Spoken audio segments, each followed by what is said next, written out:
सरकार बना दीजिए। 2 ही साल में पोलावरम प्रोजेक्ट को हम समाप्त कर किसानों के खेत तक पानी पहुंचाएंगे। మిత్రులారా ఈ సందర్భంగా మీ అందరికీ హామీ ఇవ్వదలుచుకున్నాను. ఈ రాష్ట్రంలో చంద్రబాబు నాయుడు గారి నాయకత్వంలో ప్రభుత్వం ఏర్పాటు చేయండి, కేంద్రంలో నరేంద్ర మోడీ గారి నాయకత్వంలో ప్రభుత్వం చేయండి.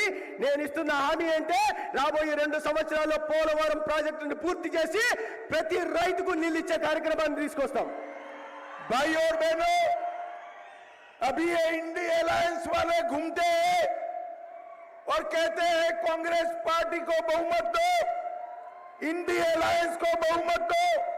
మిత్రులారా ఈ ఇండి అలయన్స్ ఏదైతే ఉందో వీళ్ళు ప్రజల్లోకి వెళ్ళి ఇండి అలయన్స్ కు ఆదరణ ఇవ్వండి, మెజారిటీ ఇవ్వండి అని వాళ్ళు అడుగుతున్నారు.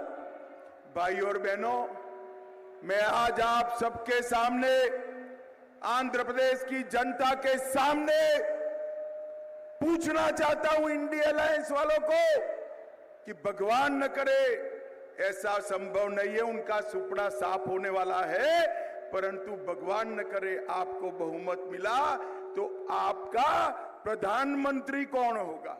మిత్రులారా ఈ మీ మాధ్యమంగా నేను ఇండి అలయన్స్ అడగదలుచుకున్నాను. మీరు ఇండి అలయన్స్ ఎన్నికైతే మీరు ఎప్పటికే ఖాళీ అయిపోయినారు, కానీ మీ ఇండి అలయన్స్ వస్తే మీలో ప్రధానమంత్రి ఎవరనే విషయాన్ని ముందు సమాధానం చెప్పాల్సిన అవసరం ఉంది. भाइयों बहनों, आप मुझे बताओ, क्या शरद पवार जी प्रधानमंत्री बन सकते हैं क्या? ఏం మిత్రులారా మీరు చెప్పండి, శరద్ పవార్ ప్రధానమంత్రి అయ్యే అవకాశం ఉందా? जोर से बोलो, शरद पवार जी प्रधानमंत्री बन सकते हैं क्या?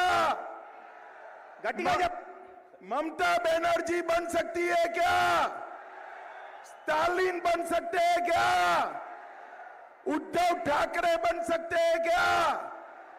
अब मैं एक नाम और बोलने जाता हूं, हंसना मत भाइयों, जरा भी मत हंसना।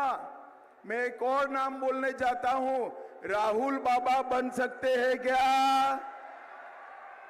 भाई और बहनों, इनके साथ प्रधानमंत्री पद का कोई कैंडिडेट ही नहीं है। मैं आज बताकर जाता हूं, पूरे देश ने तय किया है कि तीसरी बार मोदी जी को देश का प्रधानमंत्री बनाना है। మిత్రులారా నేను కొన్ని పేర్లు చెప్పాను, శరద్ పవార్ గారి, మమతా బెనర్జీ గారి అవుతారా అని నేను ప్రశ్నించాను. కానీ ఇంకోటి అడుగుతున్నాను, మీరు అందరూ నవ్వవద్దు. రాహుల్ గాంధీకి ప్రధానమంత్రి అయ్యే అవకాశం ఉందా అని నేను మిమ్మల్ని అడుగుతున్నాను. కానీ వాళ్ళ ఆశల్ని అడియాశలు చేస్తూ ఇవాళ దేశంలో నరేంద్ర మోడీ గారి ప్రభుత్వం ముచ్చటగా 3వ సారి ఏర్పాటు కానుంది. भाई और बहनों, मोदी जी को प्रधानमंत्री बनाने का मतलब है इस देश को सुरक्षित करना। మిత్రులారా నరేంద్ర మోడీ గారిని ప్రధానమంత్రిని చేయడం అంటే ఈ దేశాన్ని సురక్షితంగా ఉంచడం లాంటిది. मोदी जी को प्रधानमंत्री बनाने का मतलब है आतंकवाद और नक्सलवाद को समाप्त कर देना। మోదీ గారిని ప్రధానమంత్రి చేయడం అంటే ఈ దేశంలో ఉగ్రవాదాన్ని, నక్సలిజాన్ని పూర్తిగా సమాప్తం చేయడం లాంటిది.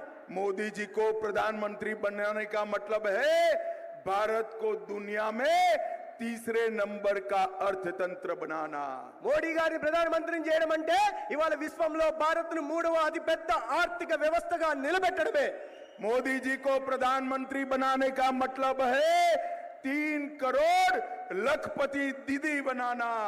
మోడీ గారిని ప్రధానమంత్రిని చేయడం అంటే ఈ దేశంలో 3 కోట్ల అక్క చెల్లెల్ని లక్షాధికారులుగా తయారు చేయడమే. मोदी जी को तीसरी बार प्रधानमंत्री बनाने का मतलब है 4 करोड़ गरीबों को घर देना।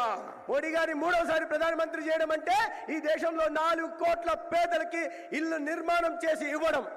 भाई और बहनों, मोदी जी को प्रधानमंत्री बनाने का मतलब है 10 करोड़ लोगों को घर में सूर्य घर योजना से मुफ्त बिजली देना।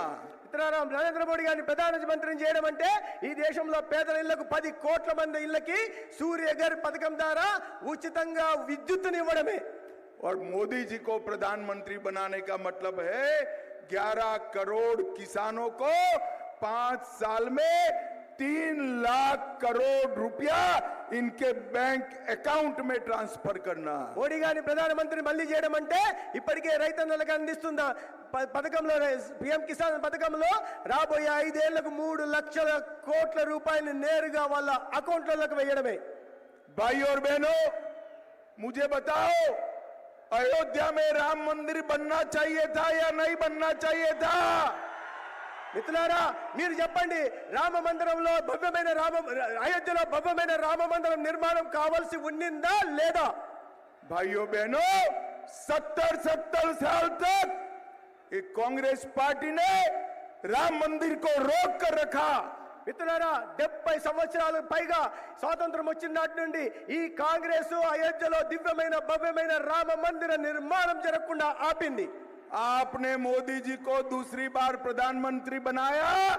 मोदी जी ने 5 साल में केस भी जीता, भूमि पूजन भी किया और प्राण प्रतिष्ठा कर जय श्री राम कर दिया। మీరు రెండోసారి నరేంద్ర మోడీ గారిని గెలిపిస్తూనే నరేంద్ర మోడీ గారు కేసు కూడా గెలిచారు, విగ్రహ ప్రతిష్ఠ కూడా చేశారు, శ్రీరామ మందిర నిర్మాణంలో ప్రాణ ప్రతిష్ఠ కూడా చేసి ఈ దేశం ముందు జై శ్రీరామ్ అనే నినాదాన్ని నిలిపారు।